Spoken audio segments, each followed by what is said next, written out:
Welcome back, everybody. Carlos here again with the Clean Out Guys. I got a little extra time on my hands today. No jobs on the schedule. Thank God. I need to vent about these employees. So let's talk.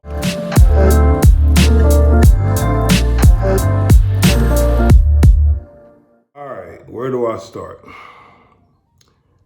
I hired a guy on Friday.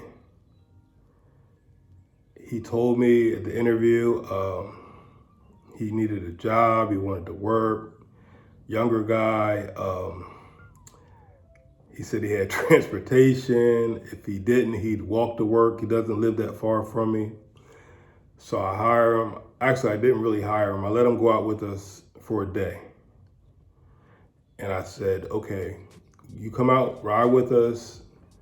You can see what we do, see if you like it, something you can handle, and then we'll talk at the end of the day. So he went out with us. He did a pretty good job. He was strong, decent attitude, younger guy.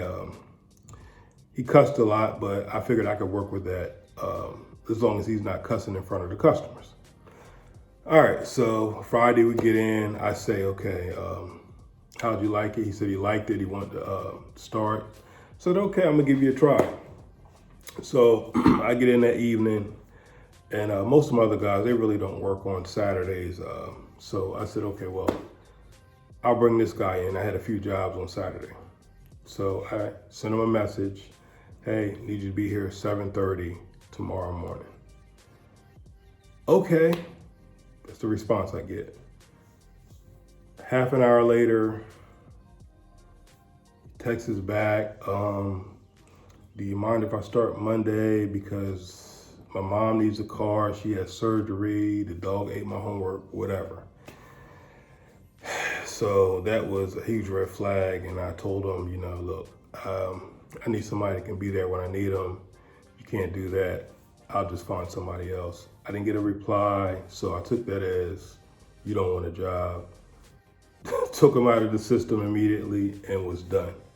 It was over before it started. All right, a couple weeks before that, another guy, he called me up. I mean, he just ran his whole life story down and was tugging on my heartstrings. And so I said, okay, I'm gonna give this guy a try. Nobody else is giving him a chance. Brought him on. I'm seeing a few red flags here and there, but I'm like, okay, let me give it a chance. Everybody deserves a chance. So the first day, he worked pretty good. We were at a vacant property. We were picking up some construction debris, so I really didn't get to see him interact in front of the customers. And he did a pretty good job as far as the physical labor. Second day comes, we have a apartment clean out down south. So we get in the apartment, it's kind of dirty, and people are around, other tenants in the apartments. And so as soon as we get in there, he sees it and I tell you what, he starts being real loud because it was kind of nasty in there. I'm like, just, because I didn't want him, the people that had actually hired us, the management, to hear what he was saying. So, I said, okay, I got to really monitor this guy. So he got the point and he went on to work through the day. So that was day 2. And he actually walked a good ways to meet me at the meeting spot that day. So I'll give him a hand for that. So the next day comes, I got attic clean out. So I tell him I need him to be there at 8. I get a text 7 minutes before 8 saying, my ride didn't come, I can't make it. So I'm like, what? So I gotta go in the attic, which I wasn't gonna go in the attic because I knew the attic was weak. But I had to now because the other person wasn't strong enough to move the stuff in the attic. So it was just me and the other guy. I ended up falling through the attic because of my weight, and it wasn't weak up there, which he was supposed to be up there. He's a much smaller guy. And I'm like, these guys really don't understand the situation they put you in when they don't show. So he keeps calling me the next day. At that point, I'm already looking for somebody else. And he says, I said, listen, I got hired another guy. If I have some big jobs, I'll bring you on. So he calling every day. I said, I had to hire somebody else. I need somebody dependable. So he tells me, dependable? How am I not dependable? I walked all the way to work to meet you the day before. My ride just didn't come the next day. So I'm looking like, man. So what does you walking to work the day before have to do with you being dependable the following day? You're not dependable. So that was the end of that, because it was just too much. So that brings me to where I'm at today. One of my main guys, he quit on me.